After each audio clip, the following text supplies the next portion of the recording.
Okay, well, back about 2 weeks ago, uh, we have a Council of Elders meeting. The Mi'kmaq Wolastoqey Center established the Council of Elders to guide us as we develop programs and services for MWC, or Mi'kmaq Wolastoqey Center, and UNB. So, because I've always believed that we have to take advice and guidance from elders, especially if we're going to be developing programs that deal with language revival, language maintenance, and so on. So we need their guidance. It's also important, especially now, with UNB recognizing, acknowledging Mi'kmaq Wolastoqey traditional knowledge systems. So, of course, our elders are the knowledge keepers, the language carriers.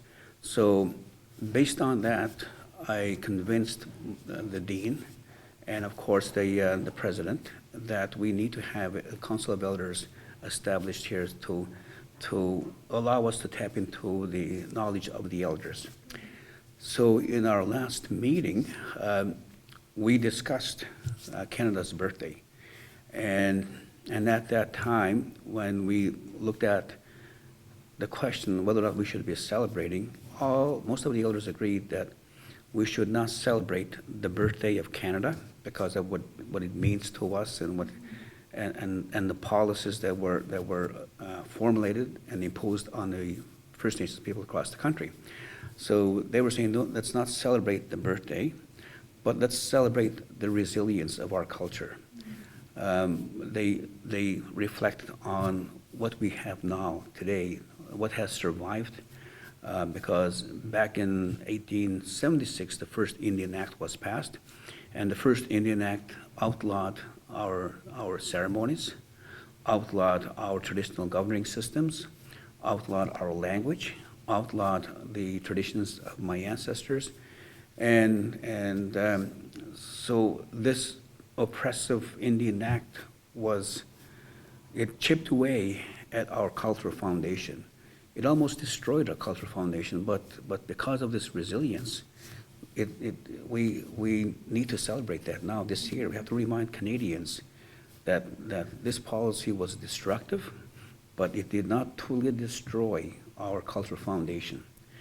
Another point that I think we need to celebrate, we have to celebrate the fact that our language survived. We still have it's still identified as a endangered language, both Wolastoqey language as well as the Mi'kmaq language. These are endangered languages, which means that when you go into the First Nations community, the only fluent speakers that you will find in those communities are elders. So we need to ensure that we pass on that language to the younger generations. We have to make it live again, as it was back in my younger days in Tobique First Nation. When I was growing up there back in the 50s and the 60s, Wolastoqey language was the primary language spoken in the community. And the only places that you heard English was in the Indian day school and the church within the community. But everywhere else, language was being spoken by all generations, right from young ones to the elders and so on. So, even though we may have lost, or language has not been strong in the past few years within the community, but at least we still have our elders speaking it, and now we can ensure that through elder commitment, we can also bring and revive the language. So that we have to celebrate that part. Language has survived, but we need to revive it and make it grow within the community once again. We have to celebrate the fact that we have traditional ceremonies. In every single community today in New Brunswick, you have sweat lodge keepers, you have sun dancers, you have sacred pipe carriers, you have traditional people who allow traditional knowledge to guide them in their actions and in their thoughts and so on. So all of these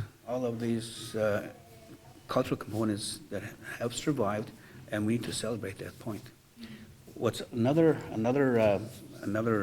reason to celebrate is that when I look at the historical records research on Mi'kmaq-Wellestegwe people. There was the first Indian agent in New Brunswick. His name is Moses Perley, no relation to David Perley. Moses Perley was the first Indian agent, and he went to all of the First Nations communities in New Brunswick, and he conducted a survey, population size of each of the communities.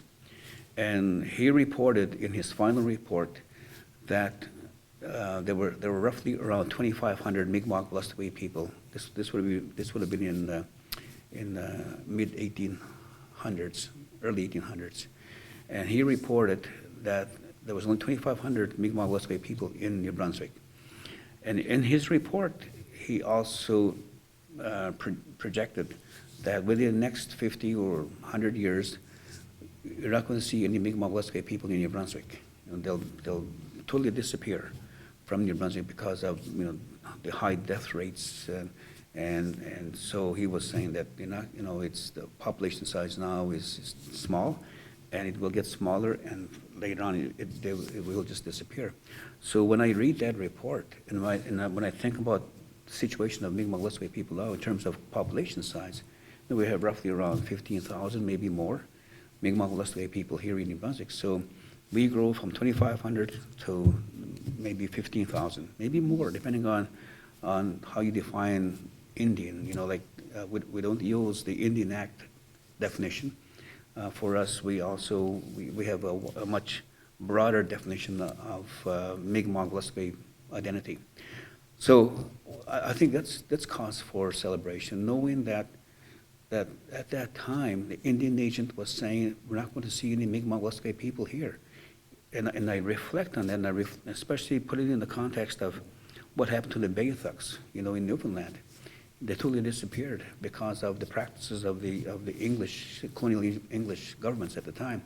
So the Beothuk disappeared, and then they predicted that this will also happen to the Mi'kmaq-Wellestegwe people here in New Brunswick. But here we are, we're still strong, and our populations are growing. Both the Mi'kmaq-Wellestegwe populations, the communities, are getting much larger. In Tobic First Nation, where I'm from, we have a total population of 2,200. It's almost the same size as it was, back in 1800s. So and just for one community. So when I think about that, when I think about that historical fact, and then what the Indian Act has done in terms of attacking and destroying our cultures, our languages, our worldviews, our knowledge systems, and so on, but we still have elements of that. But we still have to, I have to admit, we still have to rebuild our cultural foundation. We have to repair it because it was damaged by those policies of assimilation by the federal government, and of course by the provincial government as well, using the education system to assimilate our young ones into mainstream society.